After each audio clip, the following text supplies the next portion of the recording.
Larasian, selamat datang di Larasati Literasi, Sastra, Budaya, dan Tradisi. Kembali lagi sama aku Redinta. Dan aku Widya. Nah, kali ini kita akan membahas sesuatu yang gak jauh beda lagi nih dengan sastra. Ya, sastra terus ya kita bahasnya. Karena kan kita juga jurusan sastra. Benar, gitu. Dan kita kali ini akan membahas tentang penulis.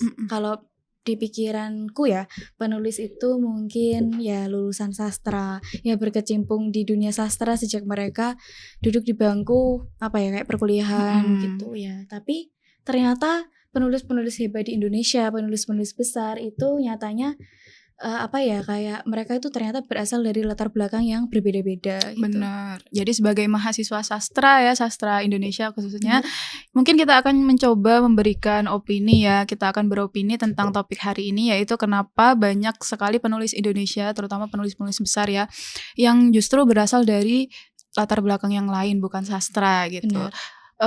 Menurut Redinta nih, apa ekspektasi orang lain terhadap anak sastra gitu?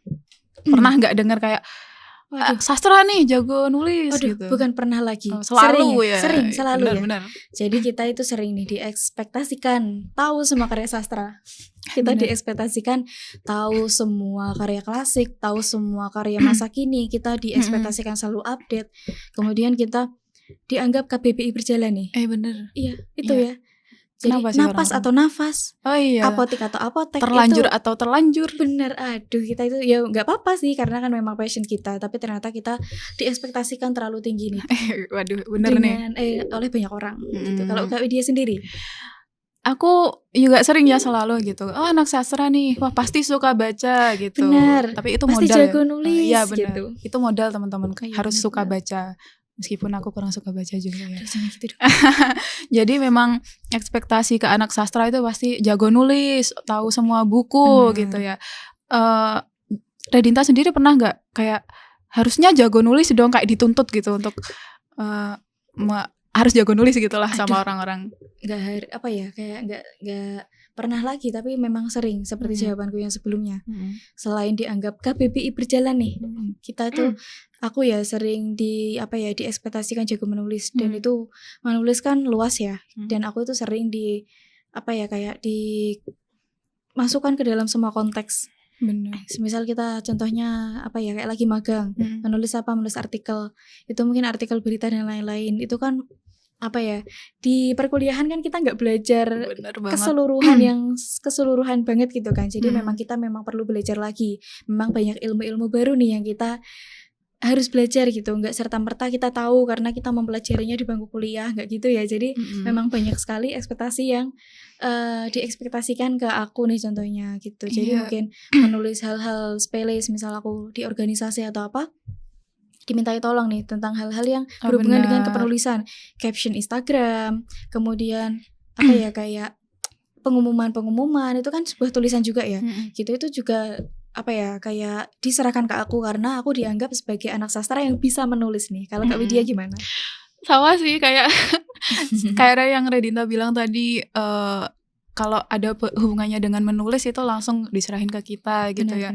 Sebenarnya wajar sih mereka berekspektasi begitu ya, karena kan mereka tahu kita dari sastra, jurusan sastra, pasti teman-teman yang lain ekspektasinya gitu, itu wajar. Sangat wajar. Cuman agak ngerasa terbebani. Benar, gitu ya. Seperti itu. Kemudian sebenarnya jurusan sastra itu kan nggak harus jadi nggak harus penulis gitu, karena kan prospek kerjanya sangat-sangat luas, apalagi menempuh ke jenjang yang lebih tinggi ya, S2, S3-nya gitu kan lebih luas lagi nanti.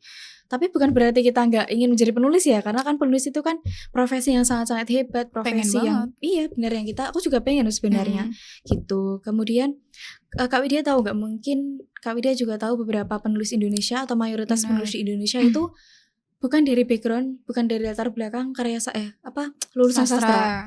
Jadi mereka itu sangat bervariasi gitu. Kamu taunya dari mana aja nih? Ada yang dari ekonomi, ada yang dari Taurintik Seduh sana ya. Iya, itu dari teknik elektro, terus filsafat. Iya, jadi memang banyak penulis yang berasal dari latar belakang kayak filsafat, sejarah gitu ya. Bahkan ada yang tadi teknik, Andrea Hirata juga dari ekonomi, Terelia dari akuntan gitu ya. Terus apa yang Laut Bercerita Leila S. Chudori itu Laila juga Chudori. dari Filsafat. filsafat ya. Leila S. Chudori psikologi. Psikologi ya. Ya, Leila S. UGM Chudori. itu. Beliau Iya, itu dari sebenarnya. psikologi bahkan. Benar. Jadi memang sebenarnya penulis besar itu bahkan lahir bukan dari jurusan sastra gitu. Benar.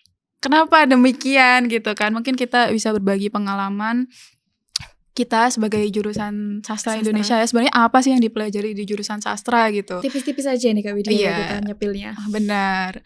Kalau Redinta sendiri mata kuliah mungkin yang di kuliah Apa ya yang Yang- aku ingat aja nih. Jadi oh ya sebenarnya ya kita itu enggak di apa ya di kampus kita di sastra Indonesia itu enggak disuruh untuk membuat cerpen. Kita itu enggak pernah disuruh untuk membuat karya fiksi ya. karya fiksi, puisi. Itu kita hampir enggak pernah ya. Benar. Kalau disuruh membuat ya kita buat aja. Tapi teori dasar untuk membuat bakalnya membuat itu kita kebetulan tidak diajari ya. Jadi ya kita diajari itu fonologi. Jadi itu kayak apa ya? Fonologi itu kayak mempelajari bunyi bahasa benar, teman-teman. bunyi bahasanya ya, bukan penyusunan yang menyusun indah itu enggak ya. Kemudian itu makna-makna itu apa ya semantik itu kita diajarinya itu seperti apa ya kayak analisis bakal analisis kita untuk menganalisis karya sastra lain seperti itu ya Kak Widya ya. Gitu. Jadi memang kita di sastra Indonesia ini tuh enggak diajari yang benar-benar membuat karya fiksi ya. Tapi kita itu diajari untuk bakal teori-teori untuk menganalisis karya sastra. Benar. Kita pernah disuruh buat buku, tapi bukunya kan juga buku analisis ya, bukan buku fiksi, Benar. kumpulan cerpen puisi itu enggak. Jadi benar-benar buku analisis sejarah-sejarah atau urutan-urutan sejarah itu sastra ya, kayak sastra angkatan berapa gitu. Terus kita menganalisisnya ya, seperti itu. Jadi kita enggak terlalu diajari nih untuk membuat bakal-bakal karya fiksi tersebut. Benar, sama sih kayak aku jujur waktu aku nih juga orang yang terperosok ya, salah satu orang yang terperosok karena gini, aku dulu masuk sastra ekspektasi aku ya bakal diajari nulis nih, kita jadi bisa nulis gitu. Ternyata kita tuh setelah aku masuk ya ini kan udah jalan 5 semester. Aku merasa kita bukan dididik untuk menjadi penulis tapi lebih dididik untuk menjadi kritikus sastra. Makanya tugas kita itu dari semester 1 sampai sekarang itu penuh dengan analisis gitu ya. Analisis novel itu dari berbagai zaman ya. Dan teori-teori sastra juga kita belajar itu benar-benar bukan teori-teori ya untuk menulis tapi teori-teori untuk menganalisis gitu. Jadi memang agak kaget gitu ya. Benar. Oh ternyata kita tuh bukan dididik untuk menjadi penulis. Ternyata untuk menganalisis suatu karya, untuk ya gitulah. Ada kan linguistik juga, ada morfologi, jadi tata bahasa gitu. Mungkin makanya banyak lulusan sastra itu jadi editor. Jadi menurut Tadinta sendiri, apakah menulis itu lebih dekat dengan pengalaman hidup atau teori-teori yang udah kita pelajari di bangku perkuliahan? Menulis, kalau tentang bahasanya menulis kita kan familiarnya dengan apa sih, dengan novel ya. Novel itu kan kebanyakan apa ya, mungkin bisa fiksi tapi itu kan biasanya berdasarkan pengalaman hidup. Mungkin Kak Widya pernah dengar itu siapa namanya, Laskar Pelangi, Andrea Hirata. Dia itu kan menulis tentang Bangka Belitung ya, itu kan berdasarkan pengalaman pribadi. Dan ternyata Bangka Belitung juga mendapatkan apa ya, kayak dampak manfaat, yang kemudian dampak yang positif juga ya.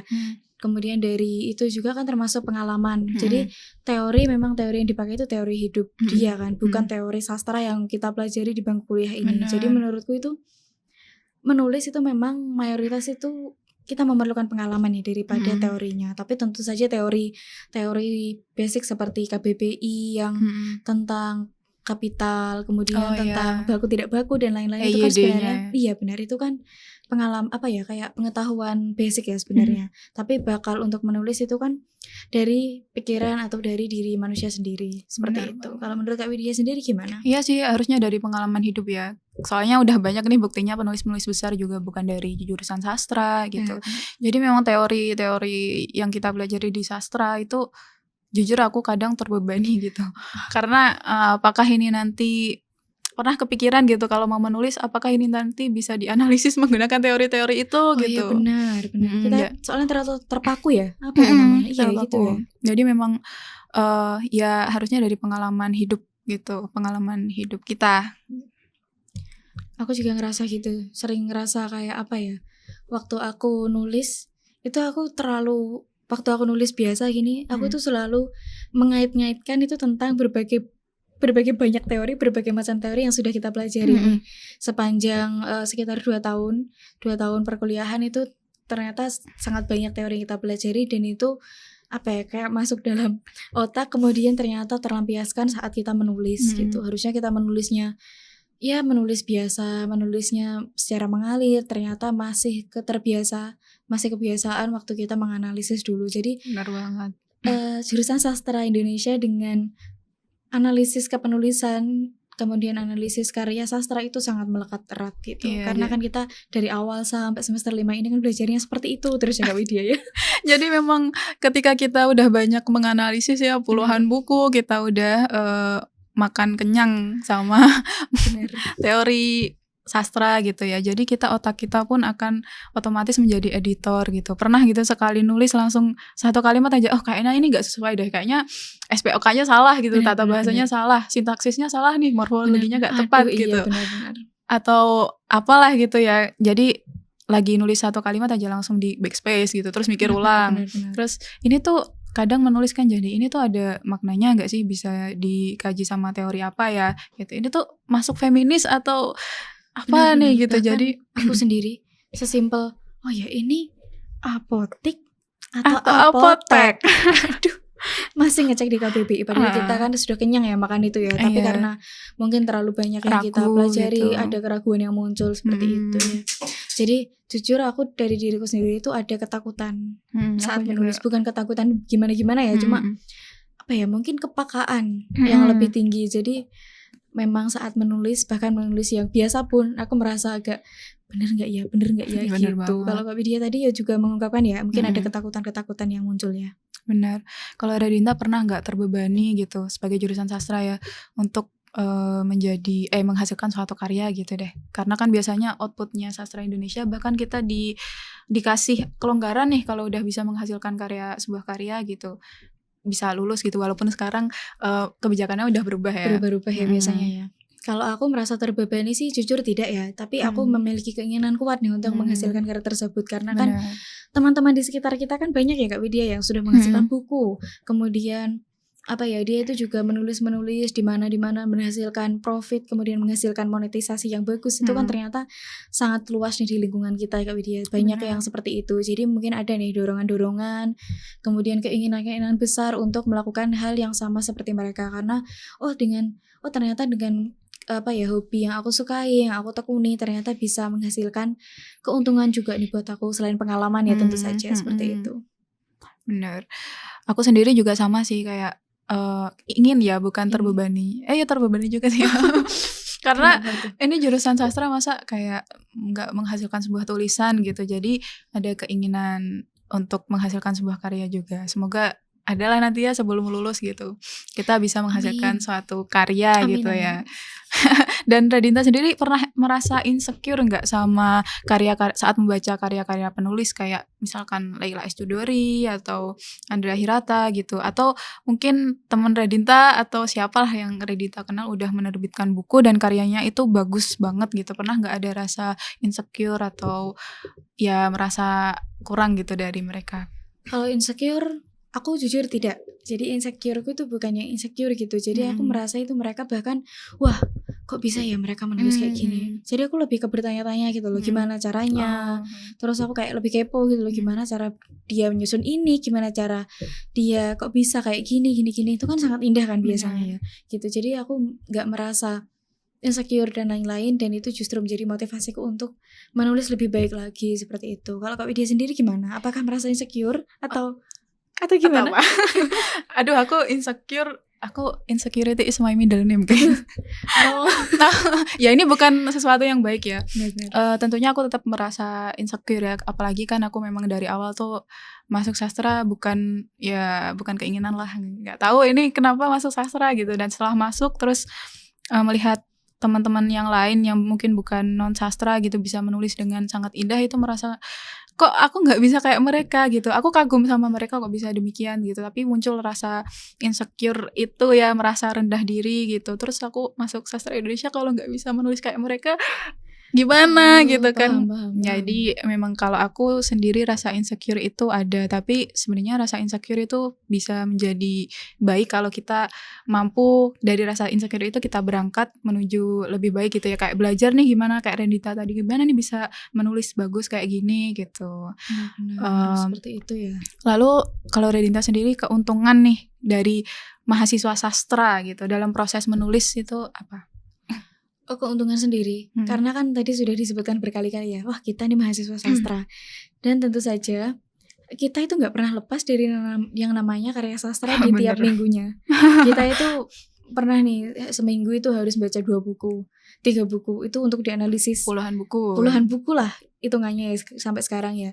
Jadi memang kita itu sudah banyak sekali membaca berbagai karya gitu, karena kan mungkin tuntutan tugas, kemudian memang minat baca yang semakin tinggi seperti itu. Jadi menurutku kita keuntungan kita menulis adalah kita mendapatkan banyak referensi. Kita mendapatkan referensi yang lebih luas untuk bekal kita, untuk menambah kemampuan kita untuk menulis tersebut gitu. Dan kemudian menurutku aku ngerasanya tuh lebih peka terhadap kesalahan kepenulisan.